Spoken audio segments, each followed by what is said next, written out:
Hello sir, అర్జీ గారు.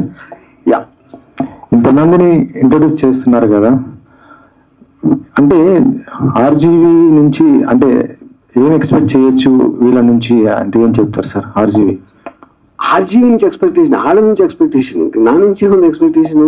ఇక్కడ అంటే ఆర్జీవి ఏం ఎక్స్పెక్ట్ చేస్తారు అంటే I think the point is ఇప్పుడు ఒక డైరెక్టర్ అనే దానికి డెఫినేషన్ ఉన్న కంటెంట్ ని తన పర్ఫార్మెన్సెస్ తో, ఒక కటింగ్ తో, ఎడిటింగ్ ఎలా చేశారు, ఎలాగా కంటెంట్ ని ఒక ఎమోషనల్ గా కన్వే చేశారు అనేది టెస్టింగ్. అది సో ఆ టెస్ట్ ప్రూవ్ అయినప్పుడు ఒక సీన్ బాగా తీయగలిగితే automatically everything is a function of the script. దాని తర్వాత అదే దాన్ని వేరే అట్లా కూడా అప్లై చేస్తారు.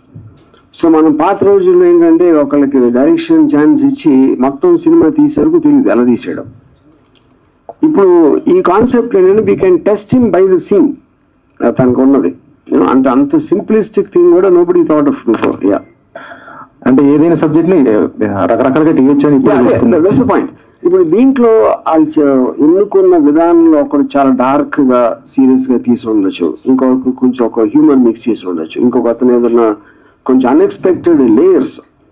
అంటే ఇప్పుడు లాస్ట్ దాంట్లో ఒక సాంగ్ రావటం మధ్యలో, అంటే ఉన్న కంటెంట్ లో ఎంత మీరు వేరియేషన్ తీసుకురావటం అనేది ఈచ్ డైరెక్టర్ ఇంటర్ప్రిటేషన్ బట్టి ఉంటది. అప్పుడు అది చూసినప్పుడు నేను ఆ పర్టిక్యులర్ పర్సన్ ఈ పర్టిక్యులర్ సినిమాకి పనికి వస్తాడని నాకు రావచ్చు. నేను కాకపోతే వేరే ప్రొడ్యూసర్ కూడా చూస్తాడు అది. సో వాళ్ళకున్న సబ్జెక్టు, వాళ్ళకున్న ఒక రిక్వైర్మెంట్ అనేది they might find somebody good in this. ఈ పర్టిక్యులర్ టైప్ ఆఫ్ పర్సన్ మన సినిమా బాగా తీయగలుగుతున్నాయి. అప్పుడేంటి, ఇప్పుడు ఆర్జీబీ డన్ అనేది ఒక షాప్ అనుకుంటే ఆ షాప్ లో కస్టమర్ కావాల్సిన వేరియస్ ఐటమ్స్ ఉన్నాయి. అప్పుడు ఎవరి టేస్ట్ బట్టి వాళ్ళని తీసుకోవచ్చు. That is the whole concept of that. Yeah, ఇది వరకు ఆర్జీవి చాలా కొన్ని బయోపిక్స్ అలాంటివి తీశారు కదా, ఇప్పుడు అలాంటి బయోపిక్స్ తీయాలంటే మళ్ళీ రివర్స్ ఏమైనా తీయగలుగుతారు? అంటే మీరు గతంలో చూస్తుంటే పవన్ కళ్యాణ్ లేదా ఇటు చంద్రబాబు ఆ క్యారెక్టర్స్ తీసుకొని చేసింది, బట్ ఇప్పుడు ఏంటంటే వాళ్ళు ఏపీలో క్రియాశీలకంగా ఉన్నారు, ఒక AP CM, AP deputy CM.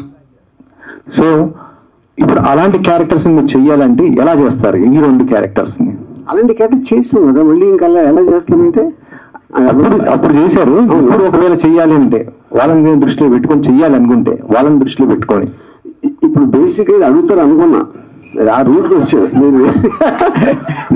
ఇక బేసిక్ గా ఇప్పుడు first of all Lakshmi's NTR తీసినప్పుడు కూడా రూలింగ్ పార్టీ గవర్నమెంట్ లో ఉన్నప్పుడు తీశారు. సో దానికి ఏం ఫరక్ పడదు.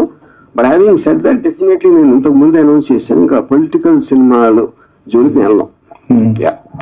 అంటే మీ నుంచి ఇప్పుడు కేవలం ఇలాంటి సినిమాలైనా, ఒకప్పుడు ఆర్జీవి అంటే బాలీవుడ్ లో ఒక పాపులర్ అయిన డైరెక్టర్ ప్రతి ఒక్కరికి కదా, అంటే ఇలాంటి సినిమాలు అంటే ఏంటి అంటే ఇప్పుడు ఇప్పుడు ఈ జనరల్ క్వశ్చన్స్ వేరే ఇంటర్వ్యూ మాట్లాడదాం. ఇది I want to talk about your film. ఇక్కడ మాట్లాడటం చాలా టైం ఉంది మనకి. ఆర్జీవి ప్రిన్సిపల్ గారికి చాలా మంది శిష్యులను తయారు చేయబోతున్నారు అనేది తెలిసిపోయింది. అయితే ఈ గతంలో మిమ్మల్ని నమ్ముకున్న వాళ్ళు బాగుపడ్డారు, మిమ్మల్ని నమ్ముకున్న వాళ్ళు కొంత పోయారు. సినిమాకి సంబంధించి మీరు ఏదైతే అంటే నేర్పిస్తున్నారో, ఇంతమంది యువకులను దర్శకులుగా మార్చే ప్రయత్నం చేస్తున్నారు, కానీ వాళ్ళు సినిమా తీసిన తర్వాత ఇండస్ట్రీలో పడే స్ట్రగుల్స్ మామూలుగా ఉండవు. కొత్త దర్శకులకు సంబంధించి వాళ్ళ టాలెంట్ ఎంత ఉన్నా, మీరు ఎంత గుర్తించినా, ఇండస్ట్రీలో వాళ్ళని గుర్తించే వాళ్ళు చాలా కరువు అవుతున్నారు. సో దానికి మీ సమాధానం ఏంటి? ఫస్ట్ ఆఫ్ ఆల్ అది చాలా నోషనల్ ఆర్గ్యుమెంట్. ఇప్పుడు ఎవరైనా సరే వాళ్ళకున్న అంతమంది కోరుకునే ఒక పొజిషన్ కి ఆటోమేటిక్ గా సక్సెస్ అయ్యే వాళ్ళు తక్కువ ఉంటారు. The higher you want to go, obviously the more difficult it is to sustain. అది వాళ్ళకున్న కెపాసిటీ బట్టి, వాళ్ళని జనాలు ఎంత రిసీవ్ చేసుకుంటారో దాన్ని బట్టి ఉంటుంది. So you can't speculate on that. మీరు డైరెక్టర్ ఫస్ట్ డైరెక్షన్ షాట్ పెట్టినప్పుడు సో మీకు మీ మనస్థితి ఎలా ఉండేది? ఇప్పుడు వీళ్ళు అంతమందిని చూసిన తర్వాత సో వీళ్ళు ఏ టైప్ ఆఫ్ ఎట్లా ఉంటున్నారు, ఈ తరం దర్శకుల ఆలోచనలు ఏ విధంగా ఉన్నాయి? అప్పుడు ఎలా ఉండేది, ఇప్పుడు ఎలా మారుతూ వస్తుంది? ఫిల్మ్ అనేది ఎవెన్చువల్లీ ఎమోషనల్ ఆస్పెక్ట్. మీరు అంటే క్యారెక్టర్స్ అనేవాళ్ళు టైమ్లెస్. ఇప్పుడు గాడ్ ఫాదర్ లాంటి సినిమా మనం 50 years నుంచి చూస్తున్నా, అది పాతది ఎందుకు అనిపించదు? Because the characters look as real as ever. ఇంకా హ్యూమన్ బీయింగ్స్ ఎమోషన్స్ అనేది మారదు. మీ క్యాప్చర్ చేసే టెక్నాలజీ మారుతుంది, యూనో. కానీ ఆ బేసిక్ క్రియేటివ్ అనేది మనం గుర్తించగలిగినప్పుడు, ఇప్పుడు నేను ఒక నారేట్ చేసినప్పుడు Shiva obviously Annapurna studios production house కాబట్టి వాళ్ళు నాకు వసతులు కల్పించారు, ఎలా నా విజన్ని నేను తీసుకెళ్ళాలి ఏంటి అనేది యూనో. సో ఇప్పుడు కానీ నేను ఫస్ట్ వాళ్ళని ఇంప్రెస్ అయినప్పుడు నేను కూడా ఈ సీన్లో ఉన్నాను కదా, నేను ఆ సీన్ కూడా తీసి చూపెట్టలేదు, జస్ట్ నేరేషన్తో నేను ఇంప్రెస్ చేయగలిగాను.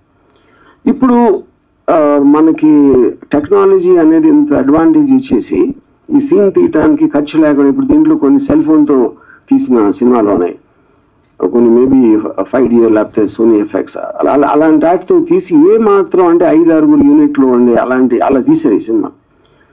దాంతో మనకు ఈ ఆస్పెక్ట్స్ అనేది ఏది మనం ఇంప్రెస్ అయిందని తెలిసినప్పుడు అప్పుడు you can interact with that person and take it ahead.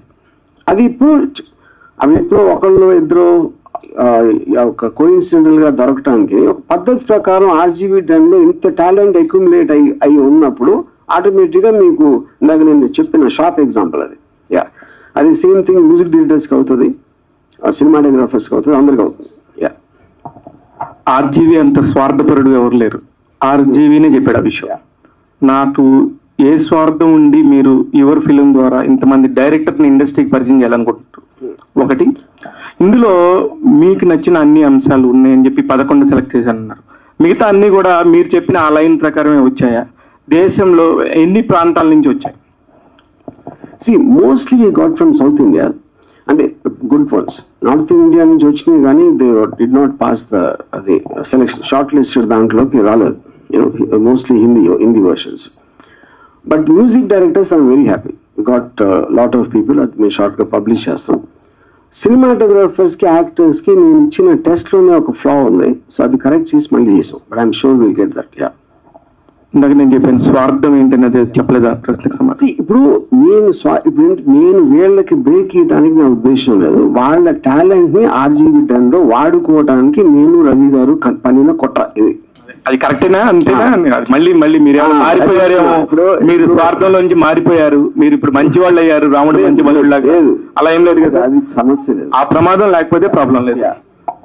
ఇప్పుడు నా పాయింట్ ఏంటంటే నేను వాళ్ళని వాడుకుంటాం, వాళ్ళు మమ్మల్ని వాడుకోవాలి. So this is a business deal, ఎంతగాని వాళ్ళని ఉద్ధరించడానికి నాకు ఏమాత్రం ఉద్దేశం లేదు. Hi sir, this is Ankita. So RGV గారు అంటే ఆయన మూవీస్ లో చూస్తే లవ్ ఉంటుంది, romance and violence. So why did you choose in this film only violence? మీరు రక్త చరిత్ర చూడలేదా? సత్య చూడలేదు. అది బేసిక్, అది పాయింట్ అది కాదు. ఇది this is not a film, this is just one scene. ఆ సీన్ లో ఒక గివెన్ కంటెంట్, రేపు పొద్దున్న నేను నాకు లవ్ సీన్ కూడా ఇవ్వచ్చు ఒక టెస్ట్ కింద. ఇక రైట్ నో ఈ పర్టికులర్ థింగ్ అనేది ఇది డిసైడ్ చేసుకున్నాం. సో ఇప్పుడు చూస్తే 11 డైరెక్టర్స్ ఉన్నారు, వాళ్ళలో మీ పర్సనల్ గా 2 డైరెక్టర్స్ నచ్చారు అని చెప్పారు. అంటే 2 డైరెక్టర్స్ నచ్చడం క్వశ్చన్ కాదు, నేను అనుకునే ఒక కథకు వాళ్ళ టెంపర్మెంట్ సూట్ అవుతుంది అనిపించింది నా ఆల్రెడీ ఎగ్జిస్టింగ్ స్టోరీస్ లో. ఓకే, అంటే ఏ స్పెషలైజేషన్ నచ్చింది మీకు పర్టికులర్ ఆ డైరెక్టర్స్ లో? అంటే కథ చెప్పలేండి, నేను మా దగ్గర ఆల్రెడీ ఎగ్జిస్టింగ్ స్క్రిప్ట్స్ ఉంటాయి కదా, నేను ప్రొడ్యూస్ చేయాలనుకుంటున్నాయి, దానికి ఈ పర్టికులర్ డైరెక్టర్స్ లో వాళ్ళ టెంపర్మెంట్ సూట్ అవుతుంది అనిపించింది, వాళ్ళు తీసిన విధానం, ఆ సీను అది. సో ఈ మూవీతో ఏం చెప్పాలనుకుంటున్నారు? ఈ మూవీ కాదు, ఇది సీన్. ఈ సీన్ తో, ఈ కాన్సెప్ట్ తో ఏం చెప్పాలనుకుంటున్నాను? థ్యాంక్స్, రామాయణం చెప్పాలనుకుంటున్నాను. ఆర్జీవి గారు నమస్తే అండి. హాయ్. ఇంతకు ముందు ఆర్జీవి స్కూల్ అని చాలా మంది డైరెక్టర్లు ఇంట్రడ్యూస్ చేశారు, లైక్ పూరి జగన్నాథ్, శివనాగేశ్వరరావు, ఇటువంటి వాళ్ళందరికీ ఉన్న కృతజ్ఞత ఇప్పుడు మీరు ఇంట్రడ్యూస్ చేసే ఈ కొత్త డైరెక్టర్లకు ఉంటుందని అనుకుంటున్నారా? ఎవ్వరికి ఉండదు, కృతజ్ఞత ఉన్నోళ్ళు ఎదవలు ఉంటారు. ఇప్పుడు పాయింట్, మనలో ఎవ్వరం కూడా మన కోసం పుట్టాం, మనం ఏం చేయాలి, మనకేం కావాలని దానికి వచ్చామా. అప్పుడు మీరు మెట్టులాగా వాడుకోవాలి, కానీ ఇప్పుడు నేను ఒక ఆప్షన్ అనుకోండి, వాళ్ళ దృష్టిలో వాళ్ళకి ఇంకా వేరే ఆప్షన్ ఉండొచ్చు కదా, నాకు తెలియదు. అది ఇప్పుడు నేను ఇప్పుడు వెళ్ళి డైరెక్షన్ ఛాన్స్ కావాలంటే నాకున్న ఆప్షన్స్ నేను చూసుకుంటాను, అలాగే వాళ్ళు చూసుకున్నారు. ఎప్పుడైతే నా అవసరం తీరిపోయిందో వాళ్ళు వెళ్ళిపోతారు. I'm very happy for that. నేను కూడా అలాంటి వాడే, నేను వాళ్ళకి బ్రేక్ ఇచ్చాను, వాళ్ళకి దారి చూపించాను నేను అను. చెప్పాను, వాళ్ళు రేపు పొద్దున్న ఇప్పుడు అంటే కొత్త వాళ్ళు కాబట్టి కొంచెం చెప్పినట్టు వింటారని కాదు, నేను చెప్పినట్టు వినేవాళ్ళు నాకు చూడదు అసలు, వాళ్ళకున్న ఇంటర్ప్రిటేషన్. ఎప్పుడైతే అది అంటే ఇప్పుడు రేపు పొద్దున్న ఫస్ట్ సినిమాకి నేను ఏదో కొంచెం నా ఎక్స్పీరియన్స్ తోటి ఏదో చెప్పొచ్చు, వాటెవర్ సంథింగ్. రేపు పొద్దున్న సక్సెస్ఫుల్ అయ్యాను అనుకోండి, నువ్వు పోవాలంటే అయిపోయింది, నో ప్రాబ్లం. అని అలాగే ఉండాలి. That's the point. బికాజ్ మీరు ఇందాక చెప్పాను కదా, మమ్మల్ని వాళ్ళు వాడుకోవాలి, వాళ్ళని మేము వాడుకుంటాం. ఇందులో ఇంకా ప్రేమ, అనుబంధం, మెంటార్, ప్రాటజీ ఏమీ లేదు. వెస్ట్ గోదావరి నుంచి వచ్చిన మీరు, వెస్ట్ గోదావరి నుంచి వచ్చారు కదా, ఈ గోదావరి జిల్లాల నుంచి ఎవరు ట్రై చేయలేదండి ఈ కాన్సెప్ట్ లో? ఒకటి కూడా కనపడలేదు. అంటే షార్ట్ లిస్టెడ్ లో లేరు అంటే అది coincidence. I don't think area wise అంటే చేసి ఉండొచ్చు. మాకు వచ్చిన 400 పైన దాంట్లో ఓకే, ఈ షార్ట్ లిస్టెడ్ లో మేబీ లేరేమో. ఓకే, నేను వెస్ట్ గోదావరి కదా. అవునవును, అందుకనే అసలు ఒక్కళ్ళు కూడా కనపడలేదు నాకు దాంట్లో. నెక్స్ట్ లాస్ట్ ఒక రీల్ చూసాం మనం, ఆ అబ్బాయి మిమ్మల్ని ఇంప్రెస్ చేయడానికే చేశాడు అది 100%. కాల్చే ముందు జాము రాత్రి పాట రావడం ఇవన్నీ అది బాగా మాకు కూడా నచ్చింది. ఇప్పుడు మీరు చెప్పింది కరెక్ట్. నా పాయింట్, ఇప్పుడు షార్ట్ లిస్ట్ నేను చేస్తున్నాను తెలిసినప్పుడు ఎంతో కొంత అందరూ నన్ను ఇంప్రెస్ చేయడానికి ఉంటుంది గ్యారెంటీ. సో ఇప్పుడు మీరు అదొక్కటే నోటీస్ చేశారు అంటే అప్పుడు డెఫినెట్ గా నన్ను ఇంప్రెస్ చేయడంలో పాస్ అయిపోయినట్టే కదా. 100%. అది చాలు, ఇంకా డైరెక్షన్ పక్కన పెట్టచ్చు. Thank you sir, thank you. RGV sir, so యువ ఫిలిం కాన్సెప్ట్ అనేది చాలా అద్భుతమైన కాన్సెప్ట్ తీసుకొచ్చారు.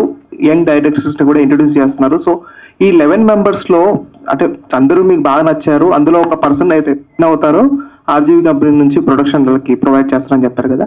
సో అంటే ఆర్జీవి మూవీ అంటే చాలా మందికి ఎలా ఉంటుందంటే యూట్యూబ్ పరంగా మిలియన్ ఆఫ్ వ్యూస్ ఉంటాయి కానీ థియేటర్స్ పరంగా చాలా తక్కువ రెవెన్యూ అలాగా ఉంటుందంటారు. సో వీళ్ళు కనుక మూవీ తీస్తే సో అది ఎలా ఉంటుంది అంటే థియేటర్ పరంగా వెళ్తారా లేదా ఓటీటీ పరంగా వెళ్తారా? ఇప్పుడు బేసిక్ గా ఇది ఇప్పుడు నేను తీయట్లేదు సినిమా, వేరే వాళ్ళు చేస్తున్నారు. సో దానికి question irrelevant thing. Sir hi sir. Sir ముందు క్వశ్చన్ అడిగే కన్నా ముందు మనం చాలా ఈవెంట్లలో చూసాం కానీ ద మోస్ట్ స్టైలిష్ అవుట్ఫిట్ ఈ రోజు మాకు కనబడుతుంది. సో దీనికేమైనా కాంపిటీషన్ ఇస్తున్నారు? దాని వెనకాల ఉన్న సీక్రెట్ ఏంటి సార్? అంటే యంగ్స్టర్స్ అందరూ ఉన్నారు, నేను అంత యంగ్గా రావాలి అలాంటి అవుట్ఫిట్ వేసుకుని. అదే సీక్రెట్. ఇప్పుడు వాళ్ళందరూ నాకన్నా చాలా యంగ్ కాబట్టి ఎంతో కొంత కొట్టొచ్చినట్టు కనిపించాలి అనే ఒక కుట్రతోటి అది. Great sir. సార్ నా మెయిన్ క్వశ్చన్ ఏంటంటే సార్, షార్ట్ లిస్ట్ అనేది చేశారు బట్ ఒక్కొక్కరి దగ్గర కొంతమంది ఏమో డ్రామా క్రియేట్ చేసి చెప్పడం జరిగింది, కొంతమంది స్ట్రైట్ ఫార్వర్డ్ గా మీరు ఇచ్చిన లైన్ ని చాలా చక్కగా చెప్పేశారు. But what is the conditions మీరు పెట్టింది ఏంటి సార్? అంటే మెయిన్ నేను పెట్టిన ఒకటే, నేను కంటెంట్ అదే ఉండాలి బట్ ఇంటర్ప్రిటేషన్ క్యారెక్టర్స్ ఎక్కువ పెడతారా తక్కువ పెడతారా, డైలాగ్ ఎలా రాస్తారు, ఎలాంటి సెట్టింగ్ లో తీస్తారు, అలాంటి మ్యూజిక్ వాడటం కానీ ఇలాంటివన్నీ నేను వాళ్ళకి వదిలేసాను. Great sir. ఇంకోటి సార్, ఎవరికైతే మీరు ఆపర్చునిటీ ఇవ్వబోతున్నారో వాళ్ళ మీద మీ షాడో కూడా పడే అవకాశం ఎంతవరకు ఉంటుంది సార్? డెఫినెట్గా ఉండదు. ఎందుకంటే the whole idea of that is that ఇప్పుడు వీళ్ళని జడ్జ్ చేసేవాళ్ళు ఓటింగ్ ప్రాసెస్ లో చేస్తారు. సో వాళ్ళు సెలెక్ట్ చేసుకున్నారు, ఎందుకు ఏది చేశారు వీళ్ళు చూశారు, ఎలా చేశారో చూశారు. దాని తర్వాత నేను మళ్ళీ దాంట్లో వెళ్ళి పెట్టమని మీనింగ్ కాదు.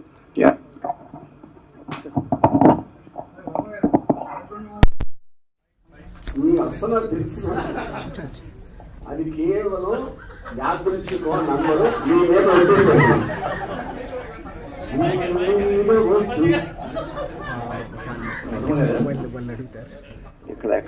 వర్మ గారు, ఇప్పుడు మీరు ఇచ్చిన కాన్సెప్ట్ ఏంటి? ఒక గ్యాంగ్, ఒక మాఫియా గ్యాంగ్ లో ఒక కొత్త కుర్రాడిని జాయిన్ చేసుకోవడం కోసం ఆ కుర్రాడిని ఎలా కన్విన్స్ చేస్తారు లేదా ఆ కుర్రాడికి ఎటువంటి టెస్ట్లు పెడతారనేది. కానీ నేను చూసిన దాని ప్రకారం ఏ 1-2 తప్ప మిగతావన్నీ కూడా అవే ఫ్రమ్ ది సబ్జెక్ట్ ఉన్నట్టు అనిపించినాయి. మీరు ఎలా సెలెక్ట్ చేశారు వీటిని? అవే ఫ్రమ్ ది సబ్జెక్ట్ ఎలా అయిందండి, ప్రతి దాంట్లో కూడా ఫస్ట్ టైం క్రైమ్ చేస్తున్నట్టు ఉంది తప్ప ఆ కుర్రాడిని గ్యాంగ్ లో చేర్చుకోవడం కోసం ఆ కుర్రాడిని ఎలా కన్విన్స్ చేస్తున్నారు, లేదంటే ఆ కుర్రాడికి ఎటువంటి టెస్ట్లు పెడుతున్నారు అనేది. ప్రతి దాంట్లో ఒక అతన్ని గన్నిచ్చి చంపటానికి నీ దగ్గర అంత ధైర్యం ఉందా లేకపోతే అంత తెగింపు ఉందా అనేది టెస్ట్ కామన్. మొత్తం అన్ని 11 ఫిల్మ్స్ లో కూడా అదే ఉంది. మరి ఇంకా మీరేమనుకున్నారు అంటే ఎక్కడాలు వచ్చాయి? మీరు చెప్పిన దాని ప్రకారం గ్యాంగ్ లోకి ఒక కొత్త కుర్రాడిని జాయిన్ చేసుకోవడం కోసం అతను ఎలా కన్విన్స్ చేస్తారు, ఎలా మోటివేట్ చేస్తారు, లేదా ఎటువంటి టెస్ట్లు పెడతారు? టెస్ట్ పెట్టడం అనేది ఫస్ట్ టైం క్రైమ్ చేస్తున్నట్టు, ఫస్ట్ టైం క్రైమ్ చేయడానికి హెజిటేషన్ అది ఉంది తప్ప ఆ కుర్రాడి ధైర్యాన్ని కానీ లేకపోతే మోటివేట్ చేయడం కానీ ఉన్నట్టు అనిపించలేదు నాకు. ఇది ఒక్క ఆస్పెక్ట్ లో ఉన్న ఒక్క సీన్, ఇది సినిమా కాదు కదా. సో ఆబ్వియస్లీ మీరు చెప్పేది లాంగ్ టర్మ్ లో ఒక సీన్ లో అవుతుందని కదా. ఈ టెస్ట్ అనేది కేవలం ఒక పేజ్ లో ఉన్న గివెన్ కంటెంట్ ని సినిమాటిక్ గా ఎలా తీయగలుగుతారు అనేది పాయింట్ అక్కడ. ఆర్జీవి గారు, సార్ ఆర్జీవి గారు, ఇప్పుడు మీ మూవీస్ చూసినప్పుడు ఆడియన్స్ కి చాలా రకాలుగా ఇష్టపడతారు మీ మూవీస్ ని. అంటే ఒక్కొక్కరికి ఒక టైప్ రీజన్ ఉంటుంది. సో డైరెక్టర్ గా మోస్ట్ ఎంగేజింగ్ క్రాఫ్టింగ్ ఫిలిమ్స్ మీరు చేస్తారు. సో ఈ క్రాఫ్ట్ ఫిలిం చేసినప్పుడు, షార్ట్ టెస్ట్ ఫిలిం చేసినప్పుడు వాళ్ళకి పారామీటర్స్ ఏమి ఇచ్చారు? పారామీటర్స్ అంటే ఇన్ని షార్ట్ టైమ్ లో చేయాలని చెప్పి.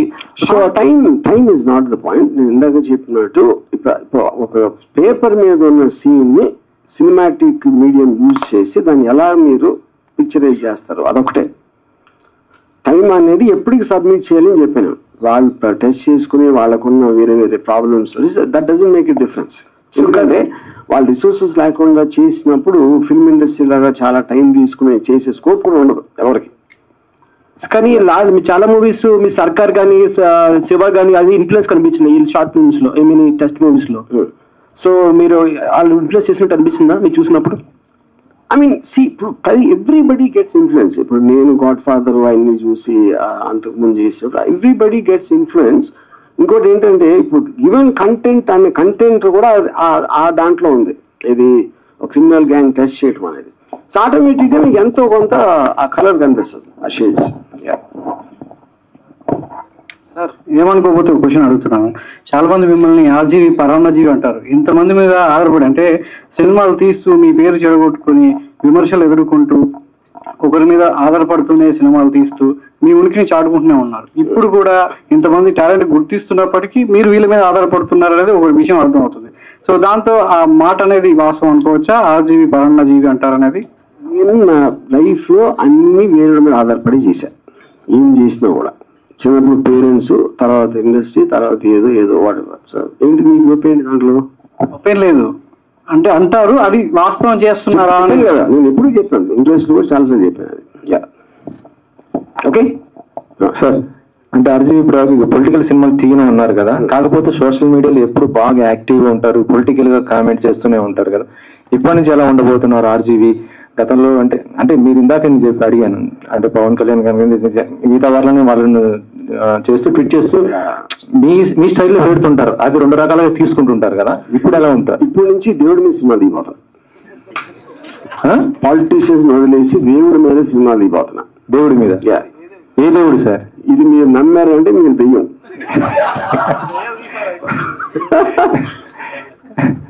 ఓకే, అయిపోయింది. యువర్ ఫిల్మ్ క్వశ్చన్స్ అయిపోయినాయి. Thank you sir.